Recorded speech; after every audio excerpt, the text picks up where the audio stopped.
Easy को अपन बोलते हैं forbidden energy band gap, forbidden energy band gap, forbidden energy band gap, इसका नाम होता है ईजी। और ईजी होता क्या है,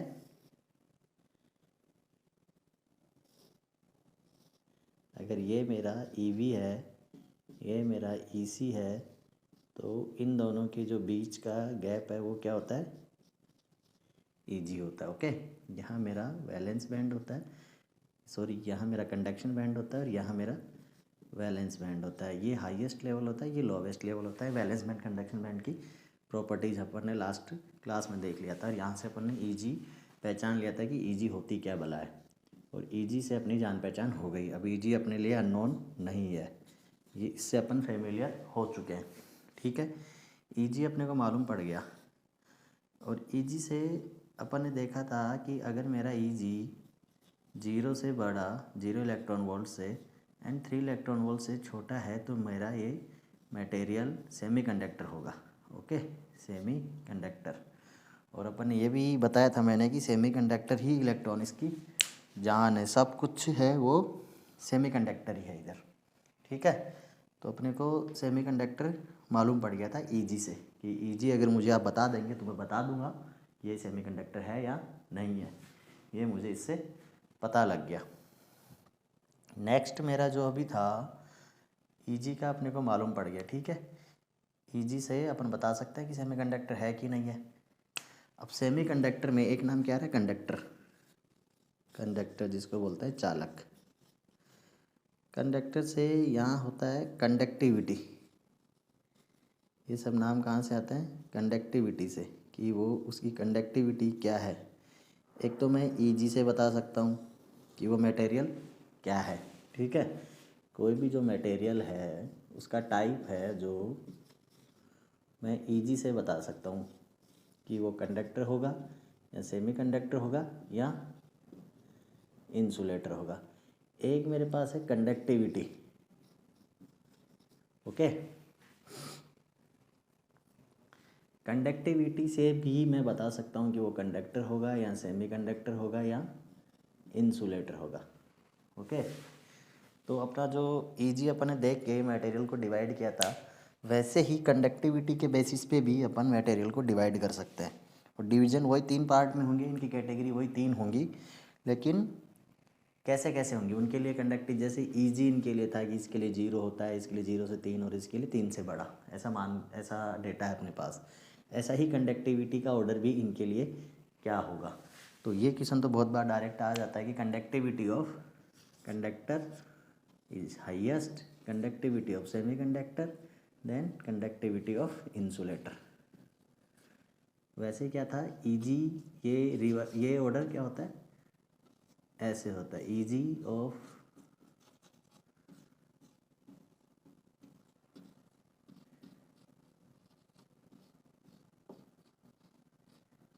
इंसुलेटर। अब रिवर्स ऑर्डर होता है, कंडक्टिविटी का ऑर्डर ये होता है एक मटेरियल के लिए, और ईजी का ऑर्डर एक मटेरियल के लिए ये होता है, ये कंडक्टिविटी के लिए ये ईजी का, ऐसे ये ऑर्डर होते हैं। यहाँ से अपन इन दोनों का ऑर्डर बता सकते हैं इन तीनों मटेरियल के लिए। इलेक्ट्रॉनिक्स में 3 मटेरियल ही इम्पोर्टेंट, इलेक्ट्रॉनिक्स में इन 3 मटेरियल को इन 3 कैटेगरी में ही डिवाइड किया जाता है, कंडक्टर, सेमीकंडक्टर एंड इंसुलेटर। और किस प्रॉपर्टीज़ के बेसिस पे किया जाता है, कंडक्टिविटी एंड ईजी के बेसिस पे किया जाता है। ऐसे ऐसे इनकी ईजी एंड कंडक्टिविटी ऐसे ऐसे होती है। तो ईजी का तो मैंने बता दिया था। अब हम देखते हैं कि कंडक्टिविटी क्या होती है और ये कैसे होती है और इनका फॉर्मूला क्या होता है। ठीक है, तो अपन इसमें देखेंगे कंडक्टिविटी का फॉर्मूला क्या होगा। ईजी का ऑर्डर अपने को मालूम है, ऐसे कंडक्टिविटी का भी ऑर्डर भी मालूम बता दिया मैंने। लेकिन अभी जैसे अपन ने ईजी एक टर्म पढ़ा था, वैसे ही अपन कंडक्टिविटी एक टर्म देखेंगे यहाँ पे। वहाँ ईजी पढ़ने के लिए valence band and conduction band का कंसेप्ट देखा था, ऐसे यहाँ कंडक्टिविटी का देखेंगे। और ईजी अपने हाथ में नहीं है, इसमें मेन बात जो है वो ये है कि ईजी अपने हाथ में नहीं है। ठीक है, ईजी जो किसी मटेरियल का है वो एक पर्टिकुलर टेम्परेचर पे फिक्स है, टेम्परेचर पे डिपेंडेंट करता है, लेकिन इतना कुछ खास नहीं है, पर वो ऑलमोस्ट फिक्स रहता है बाद में भी। तो जैसे अपने पास दो सेमीकंडक्टर हैं, ये सिलिकॉन एंड जर्मेनियम। इनका ईजी मैंने आपको लास्ट क्लास में वैसे बता दिया था, सिलिकॉन और जर्मेनियम, एंड थर्ड जो अपना है गैलियम आर्सेनाइड। ये तीन सेमीकंडक्टर ही इंपॉर्टेंट है, तीनों का मैंने ईजी आपको बता दिया था, ठीक है। और वो फिक्स भी रहता है, तो वो अपने हाथ में है नहीं, अपने हाथ में है ये कंडक्टिविटी। और सेमीकंडक्टर में कंडक्टिविटी को ही कंट्रोल करते हैं अपन। सेमीकंडक्टर जो इलेक्ट्रॉनिक्स में पढ़ने वाले हैं, वहाँ पूरा खेल अपन उसकी कंडक्टिविटी के साथ खेलते हैं, ठीक है। इसको इंक्रीज और डिक्रीज करने के लिए ही अपन इसमें बहुत सारे माथापच्ची करते हैं, ठीक है। बहुत सारे कुछ इसमें चेंज फिट करेंगे ताकि ये इसकी चेंज होगी, कंडक्टिविटी चेंज होगी। ईजी इसकी चेंज नहीं होगी, ईजी सेम रहेगी। कुछ भी इसमें प्रोसेस करने से इसकी जो चेंज होगी प्रॉपर्टी कौन सी होगी, कंडक्टिविटी की होगी। तो कंडक्टिविटी का इसलिए जानना ज़रूरी है। और अपन चाहते हैं कि कंडक्टिविटी मटेरियल की इंक्रीज़ हो, अपन जो कुछ भी करेंगे इंक्रीज़ करने के लिए करेंगे, ठीक है। पर अपन ये भी पढ़ेंगे कि ये डिक्रीज़ कैसे होगी, क्योंकि सवाल तो ये भी आ सकता है ना कि कंडक्टिविटी इंक्रीज़ होगी कि डिक्रीज़ होगी। तो अपने को ये भी मालूम होना चाहिए कि इंक्रीज़ होगी या डिक्रीज़ होगी। ये सवाल आता है डायरेक्ट आपके पास कि कंडक्टिविटी इस केस में क्या होगी, इंक्रीज़ होगी कि डिक्रीज़ होगी, और कितनी होगी, वो कैसे फाइंड आउट करेंगे, ठीक है। कंडक्टिविटी बढ़ेगी या घटेगी या वो कितनी होगी, ठीक है। कितनी होगी ये इसके फॉर्मूले से निकालेंगे, बढ़ेगी घटेगी ये कंसेप्ट से पता लगेगा। अपने को मालूम होना चाहिए ये वेरी कैसे करती है। तो ये तो अपन देखेंगे नेक्स्ट क्लास में, ये इसका फॉर्मूला देख लेते हैं अभी, ठीक है। फॉर्मूले से पता भी लग जाएगा कि फॉर्मूले में जो टर्म है अगर उनको हम बढ़ाएंगे तो बढ़ेगी, अगर डिवाइड वाला टर्म बढ़ाएंगे तो घटेगी, मल्टीप्लाई वाला टर्म बढ़ाएंगे तो बढ़ेगी। इसलिए अपने को फॉर्मूले से पता लग जाएगा कि मैं क्या ऐसा चेंज फिट करूं जिससे मेरे मटेरियल की कंडक्टिविटी बढ़ जाए। इलेक्ट्रॉनिक्स के नाम से आपके दिमाग में सिर्फ और सिर्फ सेमीकंडक्टर आ जाना चाहिए कि मुझे सेमीकंडक्टर के बारे में यहाँ पढ़ना होता है, वो ही इसका करता धरता है इलेक्ट्रॉनिक्स का, ठीक है। पूरी इलेक्ट्रॉनिक्स में यही पढ़ते हैं अपन, सेमीकंडक्टर ही। तो अपने को जानना है कंडक्टिविटी। कंडक्टिविटी जानने के लिए कंडक्टिविटी का फॉर्मूला पता होना चाहिए। एक होता है ओम्स लॉ, जैसे ओम्स लॉ आपने नेटवर्क्स में पढ़ा होगा। ओम्स लॉ नेटवर्क या सर्किट जो भी बोलते हैं आप, उसमें आपने पढ़ा होगा कि V=IR होता है, ठीक है। यहाँ पे जो ये है, ये फॉर्मूला J=σI, ये भी ओम्स लॉ ही होता है।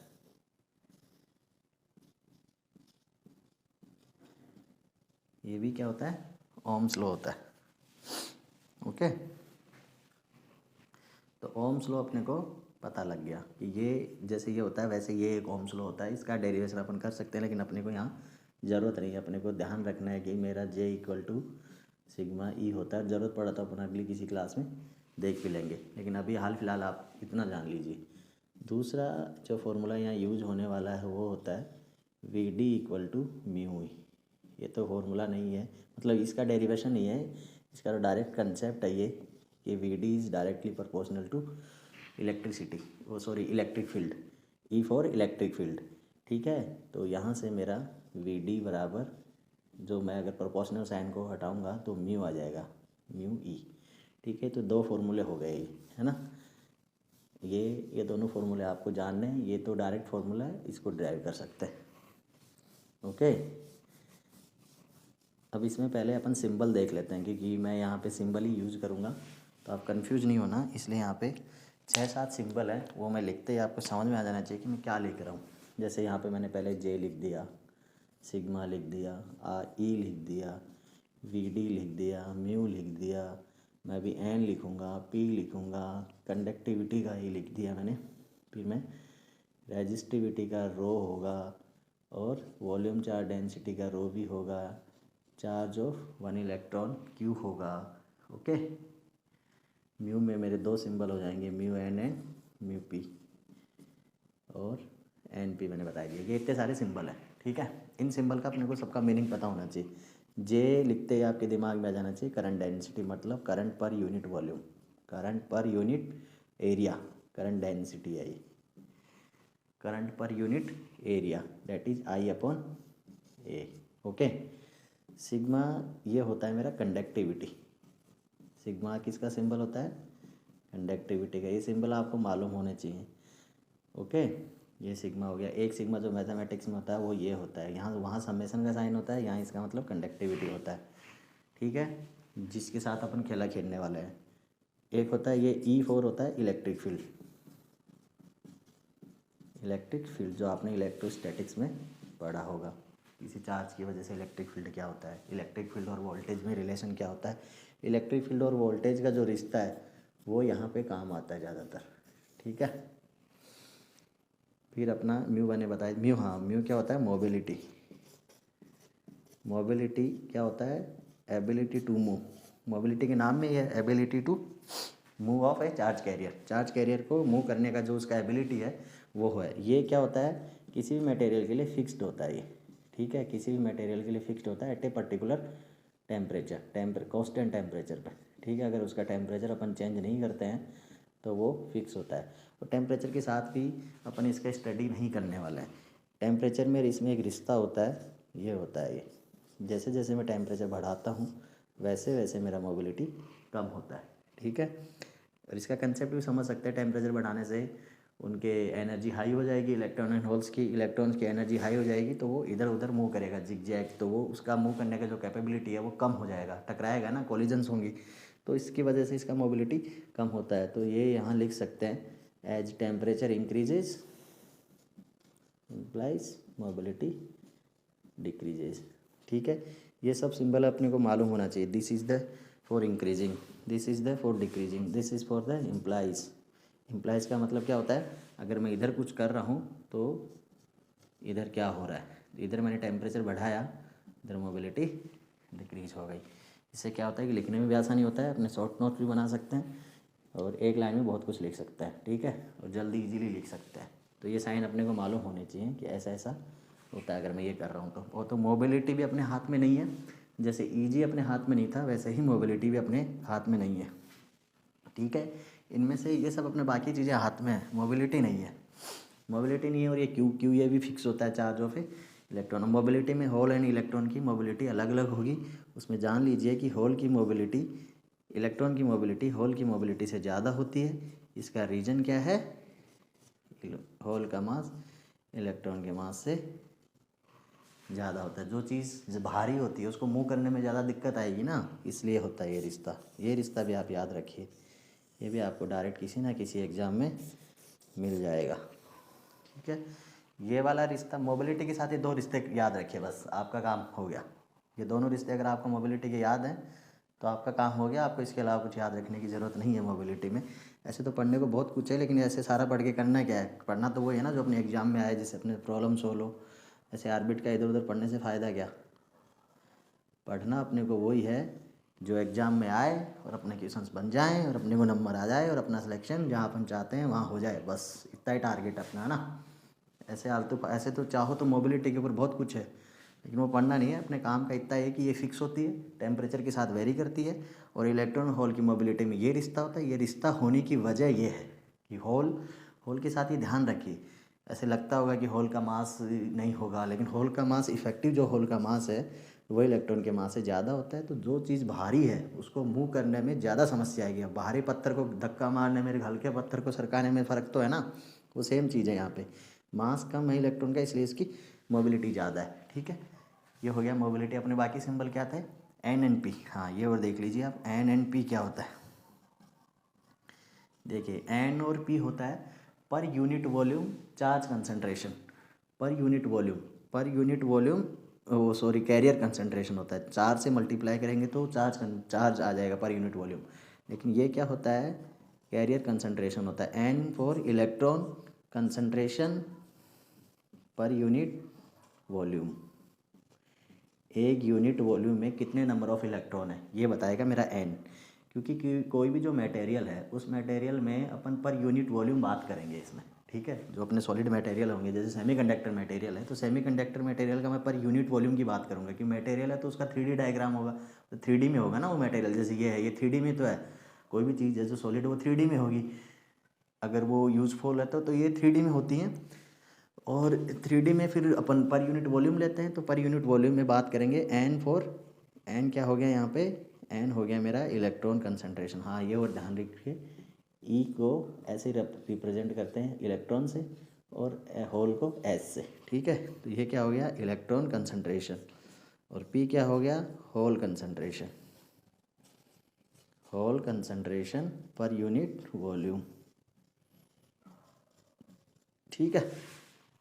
ये सारे सिंबल मैंने बता दिए, ये आपके काम आने वाले हैं सिंबल इन इलेक्ट्रॉनिक्स। ये इनके साथ ही अब डायरेक्ट अपन ऐसे लिखेंगे नहीं, एन इक्वल टू मैं वॉल्यूम, ये इलेक्ट्रॉन कंसंट्रेशन नहीं लिखने वाला, कोई नहीं लिखता ये। आपको क्वेश्चन में भी डायरेक्ट बिना इलेक्ट्रॉन कंसंट्रेशन बोले ही लिख देगा N is equal to this, P is equal to this, फिर आपसे पूछ लेगा। अब आपको यही नहीं पता एन और पी है क्या, तो फिर निकालेंगे कैसे। इसलिए आपको ये मालूम होना ज़रूरी है कि जो मैं सिंबल यूज कर रहा हूँ वो किस चीज़ के लिए। एन पी निकल गया।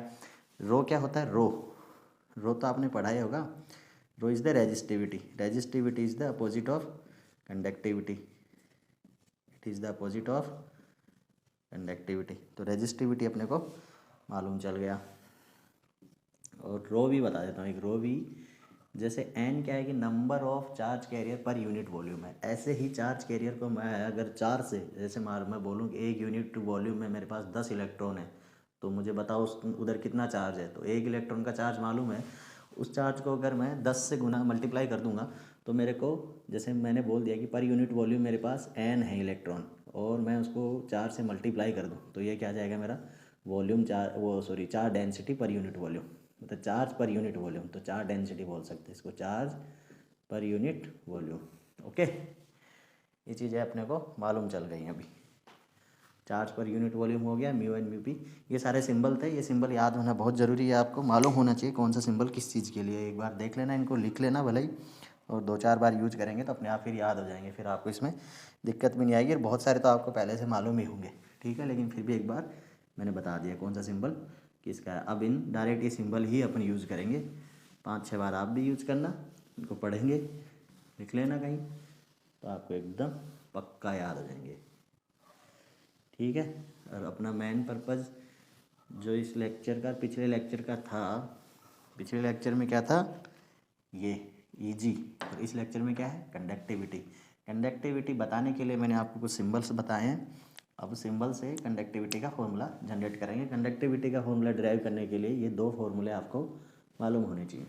ये ओम्स लॉ से रिलेटेड है, ये कंसेप्ट से रिलेटेड है कि इलेक्ट्रिक फील्ड बढ़ाने से वेलोसिटी बढ़ेगी। वो बेसिक बात है, इलेक्ट्रिक फील्ड बढ़ाएंगे तो इलेक्ट्रॉन पे फोर्स बढ़ेगा, फोर्स बढ़ेगा तो उसका वेलोसिटी बढ़ेगा। किसी चीज़ को धक्का मारेंगे तो वेलोसिटी बढ़ना ही है, लेकिन उसमें यह है कि एक पर्टिकुलर इलेक्ट्रिक फील्ड के बाद नहीं बढ़ेगा, ठीक है। ये मटेरियल की में होता है ऐसा। तो ये एक रिश्ता है इनका, यहाँ म्यू अपने को मैंने सारे सिंबल आपको बता दिए। अब मैं कंडक्टिविटी का फॉर्मूला ड्राइव करूँगा, उसमें बेसिक चीज़ होगी, ठीक है। जैसे फॉर एग्जांपल मैं कंडक्टर के लिए ड्राइव करूँ कंडक्टिविटी का, ठीक है, तो ये C4 मैंने कंडक्टर यूज़ किया है, सिग्मा फॉर कंडक्टिविटी। तो ये ड्राइव करने के लिए अपन बेसिक से चलेंगे। अपने को मालूम है कि करंट आई जो मेरा होता है वो क्या होता है, charge upon time. Okay, charge जो मेरा है वो अगर मैं यूनिट वॉल्यूम चार्ज को वॉल्यूम से मल्टीप्लाई कर दूं, जो मेरा यूनिट वॉल्यूम रो भी था, मैं उसको मल्टीप्लाई कर रहा हूँ किससे, वॉल्यूम से। ये बोर्ड हिल रहा है, इससे वीडियो भी शायद हिल रहा होगा। ओके, यूनिट वॉल्यूम, ये वॉल्यूम चार्ज डेंसिटी को मैं वॉल्यूम से मल्टीप्लाई कर दूंगा तो मेरे पास टोटल चार्ज आ जाएगा। और मेरा वॉल्यूम क्या होता है, area into length, area into length, ये मेरा वॉल्यूम हो गया, ठीक है। तो यहाँ मैं इस फॉर्मूले में पुट करता हूँ, क्यों मेरा क्या हो गया, रो वी इंटू, रो वी का भी चलो पहले देख ही लेते हैं, रो वी क्या है यहाँ पे, रो वी, अच्छा रो वी मैंने बता दिया। तो रो वी क्या हो गया, N Q into A into L. Okay, अब यहाँ पुट करेंगे, आई इज इक्वल टू आ जाएगा N Q A L. Okay, दोनों साइड में टाइम से डिवाइड कर दो, टाइम से डिवाइड किया, क्यू था ना ये, क्यू को टाइम से डिवाइड किया मैंने, टोटल चार्ज आया था उसको टाइम से डिवाइड किया तो ये क्या बन गया, करंट बन गया। और एल बाई टी क्या होता है, वेलोसिटी, जो ड्रिफ्ट वेलोसिटी मैं जिसकी बात कर रहा हूँ ऊपर, वो ड्रिफ्ट वेलोसिटी यहाँ आ गई, उसको मैं उसके फॉर्मूले से रिप्लेस कर देता हूँ तो ये आ गया। ये एरिया से मैं दोनों साइड में डिवाइड कर देता हूँ तो एन क्यू म्यू ई ये आ गया, आई अपॉन ए, आई अपॉन ए क्या होता है J current density, N Q mu E current density को भी मैं इलेक्ट्रिक फील्ड से डिवाइड कर देता हूँ तो मेरा सिग्मा आ गया, और सिग्मा क्या हो गया एन क्यू म्यू।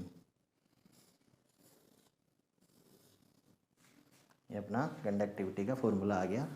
पर यहाँ पे सिर्फ मैंने एन काउंट लिया। एन क्या कंडक्टर में तो क्या था अपना, कंडक्टर में बताया था ना चार्ज कैरियर क्या होंगे, सिर्फ ओनली इलेक्ट्रॉन्स होंगे वहाँ पे, ओनली इलेक्ट्रॉन्स, कंडक्टर में इलेक्ट्रॉन्स होंगे बस, एन होगा वहाँ पे। तो उस एन की वजह से जो उस मटेरियल की कंडक्टिविटी होने वाली है वो ये होगी, अगर मुझे इलेक्ट्रॉन की कंसंट्रेशन बता दी जाए और उसकी मोबिलिटी बता दी जाए, क्यों मुझे मालूम है, तो मैं उसकी कंडक्टिविटी बता सकता हूँ। ये मेरा कंडक्टिविटी का फॉर्मूला हो गया यहाँ पे, ठीक है। अपन इसको टॉप पे लिख देते हैं, ये ऐसे आता है, एक बार आप देख लेना, इसको लिख लेना और एक दो बार खुद से कर लेना तो आपको याद हो जाएगा। बहुत बेसिक सा है, पर एक बार तौर तरीका मालूम रहेगा तो हो सकता है आपकी बोर्ड एग्ज़ाम में या कहीं ना कहीं आपको ये मिल ही जाएगा। जो अपन पढ़ रहे हैं आपको कहीं ना कहीं पक्का मिलने वाला है। काम की चीज़ें पढ़ रहे हैं अपन, फालतू की चीज़ें नहीं पढ़ रहे। फालतू पढ़ने का बहुत कुछ है, लेकिन जो अपने काम में आए वही पढ़ना है अपने को। तो यहाँ मैंने कंडक्टिविटी का आपको फॉर्मूला बता दिया, क्यू म्यू, ये जो एन क्यू म्यू इसको बोल देते हैं, ठीक है। ये हो गया मेरा म्यू। अब किसका, यहाँ एन है तो सिर्फ इलेक्ट्रॉन की मोबिलिटी ही यहाँ पे लेंगे, और ये किसके लिए वैलिड हो गया, कंडक्टर के लिए। ये वैलिड तो आगे और किसी के लिए भी हो जाएगा, लेकिन यहाँ अपन बोल सकते हैं कि जहाँ सिर्फ एन होंगे ना वहाँ तो एन कंडक्टर में होते हैं, और ऐसे और कोई मटेरियल जहाँ सिर्फ एन डोमिनेट करेगा उसके लिए ये फॉर्मूला वैलिड रहेगा, ओके। अब मैं बोलूँ कि सेमी कंडक्टर के लिए क्या होगा, मेन काम तो अपना उसका है ना, और उसकी इस कंडक्टिविटी को ईजी अपने बस में नहीं था, और कंडक्टिविटी अपने कंट्रोल में, तो उसको यहाँ चेंज करेंगे अब। तो सेमीकंडक्टर के लिए मेरा जो फॉर्मूला होगा, अब सेमीकंडक्टर में तो मेरे पास एन एंड पी दोनों होंगे, तो यहाँ पे ये सुपरपोजिशन का लो फॉलो करता है कंडक्टिविटी अगर वहाँ दो कैरियर हैं एन एंड पी, तो पहले एन से निकालो, फिर पी की वजह से निकालो, दोनों को ऐड कर दो। तो जैसे अपन ने एन के लिए ये निकाला था, तो कंडक्टिविटी फॉर एन क्या होगा इलेक्ट्रॉन के लिए, एन म्यू एन क्यू। ऐसे ही कंडक्टिविटी फॉर होल्स क्या होगा, पी म्यू पी क्यू, ठीक है। तो टोटल क्या हो गया मेरा, N mu N Q plus N mu P Q. Q मैं कॉमन ले लूँगा तो N mu N plus P mu P, Q बाहर ले लो। तो conductivity of semiconductor formula तो ये होगा, और ये फॉर्मूला ये अपना आपका इस फॉर्मूले की वजह से इलेक्ट्रॉनिक्स का 50% काम हो गया।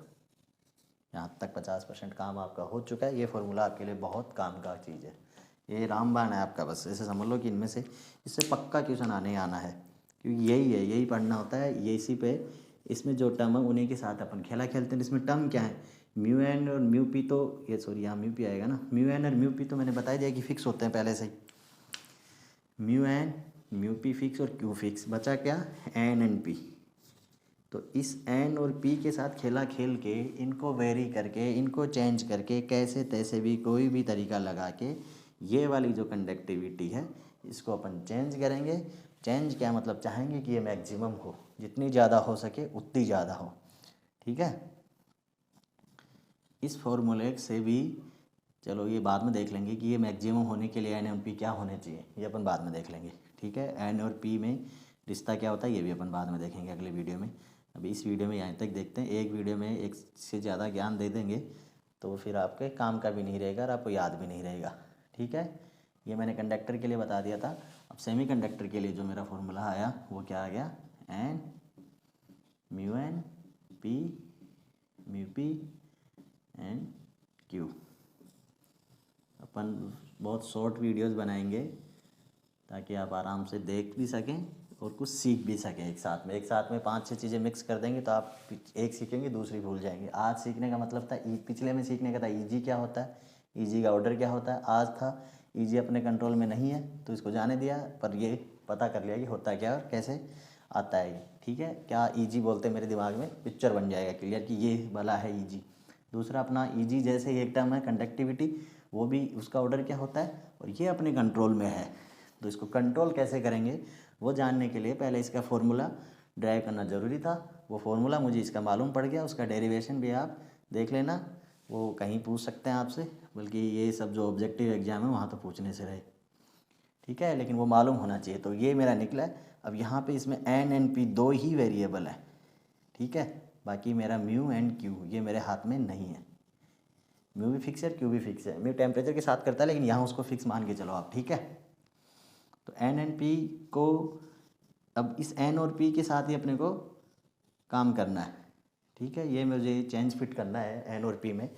और कोई फार्मूला होता है अगर वो किसी वेरिएबल में होता है, जैसे अपन ये पढ़ा ही होगा ना आपने मैथमेटिक्स में, इफ़ ए फंक्शन इज, कोई फंक्शन एफ, एक्स का कोई function F is a function of x, तो मैं ये निकाल सकता हूँ ना कि वहन एफ विल बी मैक्सिमम और वहन इट विल बी मिनिमम। तो यहाँ पे जो कंडक्टिविटी है, it is a function of N and P, because mu function mu का ही मान सकते हैं, पर म्यू एंड क्यू यहाँ पे अपन कांस्टेंट मान के चल रहे हैं, तो ये function of N and P है। तो यहाँ पे F is a function of X होता है, तो मैं एक्स की मैक्सिमम और मिनिमम वैल्यू, मैं एफ की मैक्सिमम और मिनिमम वैल्यू फाइंड आउट कर सकता हूँ एक्स की किसी वैल्यू के लिए, तो वो वैल्यू भी मुझे मैं निकाल सकता हूँ और उसकी मैक्सिमम वैल्यू भी मैं निकाल सकता हूँ। तो यहाँ अपन एन और पी की वैल्यू भी निकालेंगे कि कौन सी एन और पी की वैल्यू के लिए ये सिग्मा मैक्सिमम होगा और कितना होगा, ये अपन देखेंगे नेक्स्ट क्लास में, ठीक है। पर अभी और फिर अपन इस एन और पी के साथ काम करेंगे कि हम इसको कैसे बढ़ा सकते हैं एन और पी को, ठीक है। एन और पी को बढ़ाने से अपनी कंडक्टिविटी बढ़ेगी, अपना मेन टारगेट भी यही है। पूरी सेमीकंडक्टर में सेमीकंडक्टर की कंडक्टिविटी अच्छी होनी चाहिए। जैसे एक आदमी में अच्छे गुण होने से उसको अच्छा माना जाता है, वैसे ही सेमीकंडक्टर की कंडक्टिविटी अच्छी होगी तो उस सेमीकंडक्टर को अच्छा माना जाएगा, ठीक है। तो इसके अच्छे गुण बढ़ाएंगे, बढ़ाने के तौर तरीके देखेंगे कैसे बढ़ा सकते हैं, ठीक है, ओके।